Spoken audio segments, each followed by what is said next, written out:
सरकारी सेवा योजना चैनल पर आप सभी लोगों का अभिनंदन है। हम लोग आज संवाद करेंगे एक ऐसी वैकेंसी के बारे में जो स्थानीय स्तर पर निकली हुई है। जिला बेसिक शिक्षा अधिकारी कार्यालय के अंतर्गत ये वैकेंसी आई है कस्तूरबा गांधी आवासीय विद्यालय के लिए। ये जो वैकेंसी है ये काफी दिनों बाद निकली है। कारण यह है कि जब ये जगह खाली होती हैं तभी ये निकलती हैं। अब इसमें जो जगह है वो 3 प्रकार की जगह है। पहला पद है केयर टेकर का, जिसमें योग्यता मांगी गई है पोस्ट ग्रेजुएट और उसके साथ बीएड होना चाहिए। पोस्ट ग्रेजुएट हम कहते हैं जो स्नातक के बाद 2 वर्षीय कोर्स किए जाते हैं वो पोस्ट ग्रेजुएट कहलाते हैं। उनको हम हिंदी में परास्नातक भी कहते हैं, क्योंकि वो स्नातक के बाद के कोर्स हैं इसलिए उनको परास्नातक कहा जाता है। पोस्ट ग्रेजुएट के साथ आप बीएड किए हो। इसमें पद संख्या 3 है, वेतन है 24,000 रुपए 200। और इसमें अगला पद है चपरासी का। इसको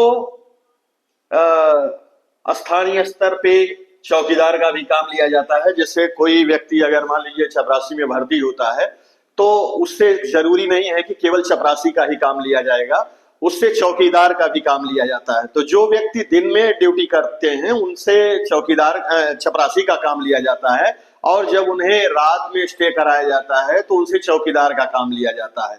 ये जो भर्ती है ये केवल और केवल महिलाओं के लिए है, इसमें पुरुष आवेदन नहीं कर सकते हैं। चूंकि ये जो कस्तूरबा गांधी आवासीय बालिका विद्यालय होता है ये बच्चियों का विद्यालय होता है, इसलिए इसमें पुरुषों का प्रवेश निषेध होता है, इसमें पुरुष नहीं जा सकते। इसलिए ये टोटल वैकेंसी केवल महिलाओं के लिए है, इस बात को आप संज्ञान में रखिएगा।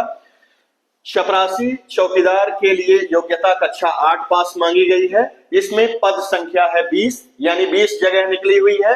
वेतन है 7,143 रुपया। फिर अगला पद है रसोइया का। रसोइया के लिए भी कक्षा 8 पास योग्यता मांगी गई है और इनका भी पद संख्या 13 है। वेतन है 6,432 रुपए। आयु सीमा 25 से 45 वर्ष के बीच में मांगी गई है।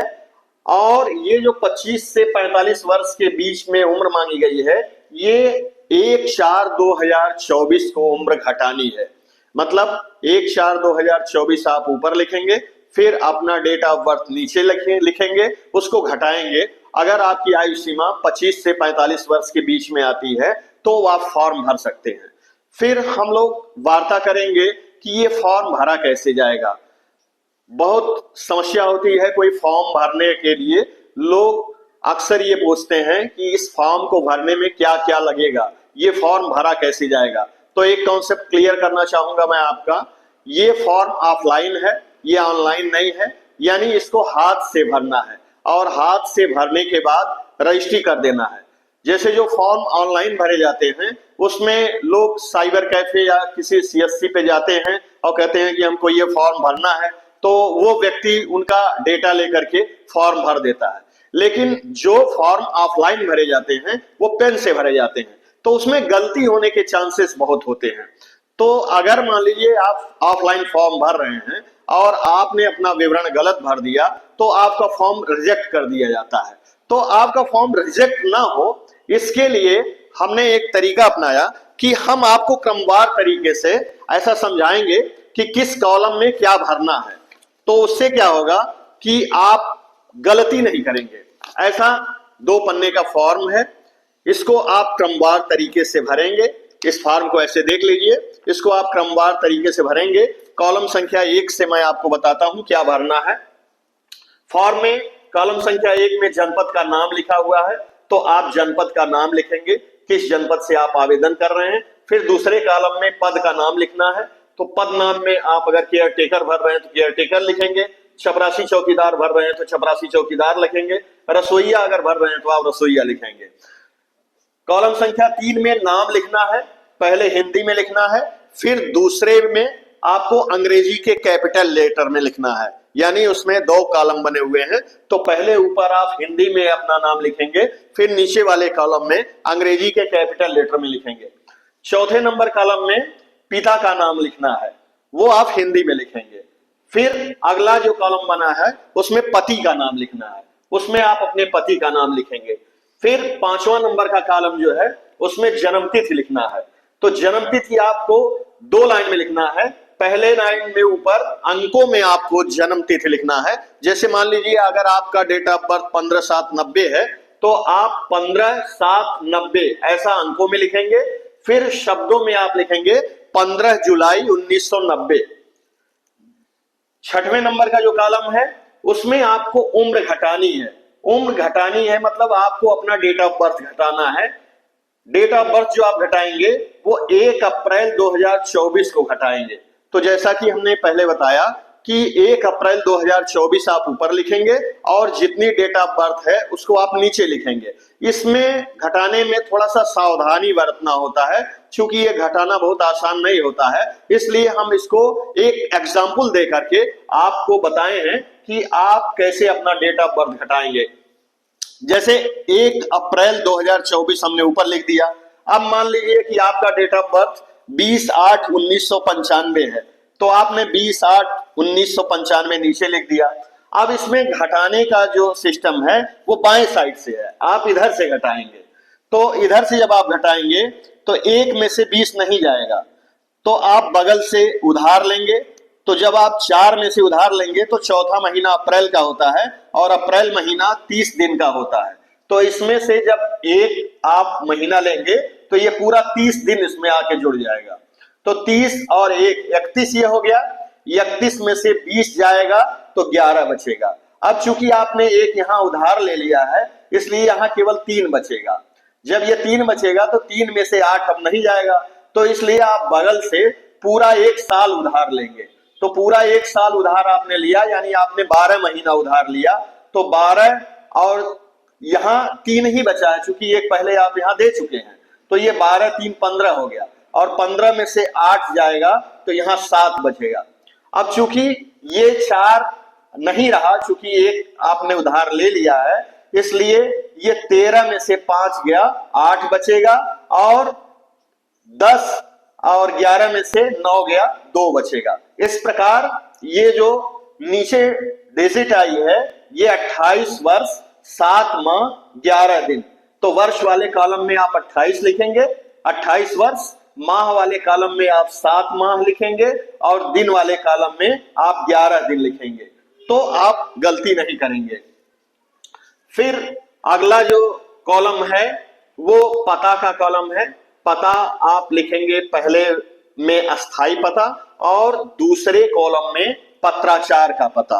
अस्थाई पता वो पता आपका होता है जिसमें आप परमानेंट निवास करते हैं, वो पता आपका स्थायी पता होता है। और जिस पते पे आप अपनी चिट्ठी पत्री मंगाते हैं उस पते को हम लोग पत्राचार का पता कहते हैं। तो पहले आप अस्थाई पता अपना लिखेंगे फिर नीचे वाले कॉलम में पत्राचार का पता लिखेंगे। लेकिन मान लीजिए अगर आपके दोनों पते सेम हैं तो आप ऊपर एक बार अस्थाई पता लिखने के बाद नीचे लिख देंगे उपरोक्त। तो मान लिया जाएगा कि जो पता आपने ऊपर लिखा है वही पता नीचे है। फिर अगला है मोबाइल नंबर। आप अपना मोबाइल नंबर डालेंगे। 9वां कॉलम है मेल आईडी का, उसमें आप अपनी मेल आईडी डालेंगे। 10वां कॉलम है जाति का, उसमें आप अपने समुदाय को लिखेंगे। जैसे आप सामान्य वर्ग में आते हैं तो सामान्य लिखेंगे, अन्य पिछड़ा वर्ग में आते हैं तो आप अन्य पिछड़ा वर्ग में लिखेंगे, अनुसूचित जाति या अनुसूचित जनजाति में आते हैं तो आप अनुसूचित जाति या अनुसूचित जनजाति लिखेंगे। मतलब आपको अपना समुदाय लिखना है। इसके बाद 11वां कॉलम है दिव्यांग जन का। तो अगर आप दिव्यांग जन श्रेणी के अंतर्गत आते हैं तो आप दिव्यांग जन का प्रमाण पत्र भी लगाएंगे और वहां लिखेंगे कि हमें किस प्रकार की दिव्यांगता है। अगर मान लीजिए आप दिव्यांग जन नहीं हैं तो आप उस कॉलम में नहीं लिख देंगे। इसके बाद 12वां कॉलम है शैक्षिक योग्यता का। तो शैक्षिक योग्यता का जो कॉलम है उसमें आपको अपनी शैक्षिक योग्यता दर्शानी है कि हमारी शैक्षिक योग्यता क्या है। जैसे मान लीजिए पहले आप हाई स्कूल लिखें या उससे पहले आपका छाट पास लिखेंगे, फिर अगर आप हाई स्कूल पास हैं तो हाई स्कूल लिखेंगे, इंटरमीडिएट पास हैं तो इंटरमीडिएट लिखेंगे, ग्रेजुएशन पास हैं तो ग्रेजुएशन लिखेंगे, फिर पोस्ट ग्रेजुएशन का विवरण देंगे, फिर आप बीएड का विवरण देंगे। लेकिन ध्यान रहे ज्यादातर लोग गलती ये कर बैठते हैं कि वो फॉर्म भरते हैं चपरासी का, रसोईया का, और अपनी डिग्री लगाते हैं high school, intermediate, graduation, post graduation. ये गलती कतई मत करिएगा। अगर आप 4th क्लास के लिए आवेदन कर रहे हैं तो केवल और केवल कक्षा 8 लगाइएगा। ज्यादा डिग्री लगाना खतरनाक होगा। इसलिए आप 4th क्लास का कहीं भी किसी भी डिपार्टमेंट में फॉर्म भरते हैं तो जो योग्यता मांगी गई है वही लगाइए, उससे ज्यादा ना लगाइए, क्योंकि ज्यादा लगाएंगे तो वो आपके लिए नुकसान कर जाएगा। इसके बाद 14वां कॉलम है अनुभव का। अनुभव बहुत आवश्यक नहीं है, लेकिन किसी भी नौकरी में अगर आप अनुभव लगाते हैं तो आपको वेटेज मिलता है। वेटेज का मतलब होता है अधिमान देना। अधिमान का मतलब ये होता है कि जैसे मान लीजिए वहां नंबर ऑफ कैंडिडेट्स ज्यादा हो गए तो उसमें जो मेरिट बनाई जाएगी वो अनुभव के आधार पर बनाई गई। मतलब जो व्यक्ति अनुभव प्रमाण पत्र लगाएगा उसको वेटेज दिया जाएगा, यानी उसको पहले रखा जाएगा। उससे अगर जगह बचती है तो फ्रेशर को रखा जाएगा। ये हर विभाग का नियम है। तो अगर आप अनुभव लगाते हैं तो आपको वेटेज मिलेगा। अनुभव वाले कॉलम में क्या क्या भरना है आपको? पहले क्रम संख्या में 1 लिखेंगे। जैसे मान लीजिए आपके पास अगर कई अनुभव है तो आप क्रमवार तरीके से 1 2 3 करके लिखेंगे। लेकिन अगर मान लीजिए आपके पास एक ही अनुभव है तो क्रम संख्या में आप 1 लिख देंगे और उसके बाद आगे लिखेंगे संस्था का नाम। संस्था का नाम मतलब जिस संस्था से आपने काम किया है, जिस संस्था में आपने काम किया है उस संस्था का नाम लिखेंगे। फिर उसमें पद नाम लिखेंगे अगले कॉलम में। पद नाम का मतलब किस पद पर आपने काम किया था उस संस्था पे, वो पद नाम लिखेंगे। फिर आप जनपद का नाम लिखेंगे, यानी वो संस्था किस जनपद में स्थित है उस जनपद का आप नाम लिखेंगे। फिर ज्वाइनिंग डेट लिखेंगे कि आपने उस संस्था में कब ज्वाइन किया था, वो तारीख लिखेंगे। फिर अगले में आप अंतिम डेट लिखेंगे। अंतिम डेट का मतलब कि आपने कब रिजाइन दिया, यानी उस संस्था से कब आप विमुख हुए, कब आपने काम छोड़ा, वो डेट देनी है। और इसके बाद आप वर्ष, माह, दिन ऐसे आप घटा के लिखेंगे। पहले आप ज्वाइनिंग डेट ऊपर लिख लेंगे और फिर नीचे आप छोड़ने की तारीख लिखेंगे। इसके बाद आप उसको घटाएंगे ठीक इसी प्रकार से जैसे हमने घटाया है ऊपर। ऐसे घटा करके आप लिखेंगे कि कितने वर्ष, कितने माह और कितने दिन आपने उस संस्था में काम किया। इसलिए यहां हमने लिखा है वर्ष, माह, दिन। और फिर आखिरी कॉलम है कार्य विवरण। मतलब जो आप काम करते थे वो किस प्रकार का काम करते थे, ऐसा लिखेंगे उसमें कार्य विवरण में। फिर अगला है संलग्नक।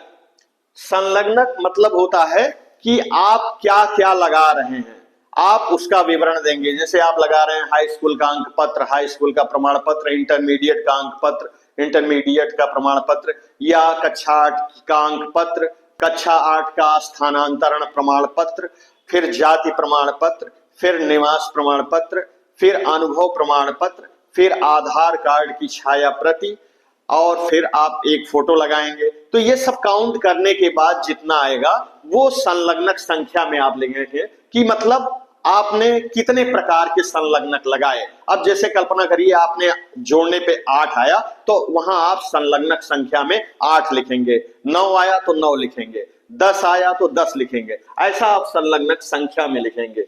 फिर सबसे आखिरी में आता है घोषणा। घोषणा में आप ऊपर देखेंगे मैं लिखा हुआ है, फिर जगह खाली है तो मैं के बाद आप अपना नाम लिखेंगे। फिर आगे लिखा है पुत्री, तो वहां जहां पुत्री लिखा है उसके आगे जो डैश डैश बना है, कॉलम बना है, उसमें आप अपने पिताजी का नाम लिखेंगे। वहां आप अपने पति का नाम नहीं लिखेंगे, वहां आप अपने पिताजी का नाम लिखेंगे क्योंकि यहां पुत्री लिखा हुआ है। और सबसे लास्ट में आप हस्ताक्षर करेंगे। हस्ताक्षर करना कतई मत भूलिएगा क्योंकि फॉर्म भरने के जस्ट बाद हस्ताक्षर आता है। और हस्ताक्षर करने का मतलब ये होता है कि जो आपने ऊपर डिटेल दिया है वो आप उससे सहमत हैं, यानी वो आपके द्वारा दिया गया है। इसलिए वहां हस्ताक्षर करना कतई मत भूलिएगा, नहीं तो आपका फॉर्म रिजेक्ट कर दिया जाएगा। और फिर उसके नीचे आप अपना नाम लिखेंगे हस्ताक्षर करने के बाद। फिर उसके बाद आप अपना पता लिखेंगे। फिर आप सबसे नीचे अपना मोबाइल नंबर लिखेंगे। इसके बाद आता है हम फॉर्म कैसे भेजेंगे। तो फॉर्म जो भेजने का मामला है वो स्पीड पोस्ट से आप अपना फॉर्म भेजेंगे और पता लिखेंगे कार्यालय जिला बेसिक शिक्षा अधिकारी बस्ती, नॉर्मल बिल्डिंग बस्ती। ऐसा आप प्रेषक में लिखेंगे, ऐसा आप सेवा में लिखेंगे और फिर बगल में जो कॉलम है लिफाफे पे वहां प्रेषक लिखा हुआ है, तो प्रेषक में आप अपना नाम, पता और मोबाइल नंबर लिखेंगे।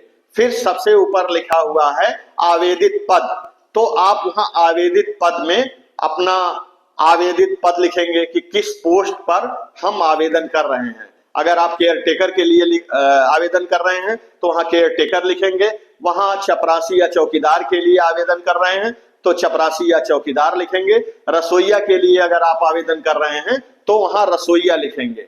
और फिर जो है नीचे समुदाय का कॉलम बना रहेगा, तो उस समुदाय के कॉलम में आप जिस समुदाय से बिलोंग करते हैं उस पर आप टिक कर देंगे। फिर सबसे दाहिने साइड में पुरुष और महिला का कॉलम बना हुआ है, वहां आप महिला पे कॉलम करेंगे, महिला पे ही टिक करेंगे, क्योंकि हमने शुरू में ही बताया कि ये जो फॉर्म है ये केवल और केवल महिलाओं के लिए है, इसमें पुरुष आवेदन नहीं कर सकते। फॉर्म भरने का जो लास्ट डेट है वो 10 मार्च है। 10 मार्च का इंतजार मत करिएगा, उससे पहले ही फॉर्म भरिएगा, क्योंकि पहुंचने में भी कुछ समय लगता है। हमारी जानकारी अगर आपको अच्छी लगी हो तो आप चैनल को लाइक करिएगा, सब्सक्राइब करिएगा। इससे फायदा ये होगा कि जब आपके जनपद से ये वैकेंसी आएगी तो आपको तुरंत जानकारी हो जाएगी। अभी ये भर्ती जो है ये बस्ती जनपद से है, जिसका फॉर्म भरने का लास्ट डेट 10 मार्च है। धन्यवाद।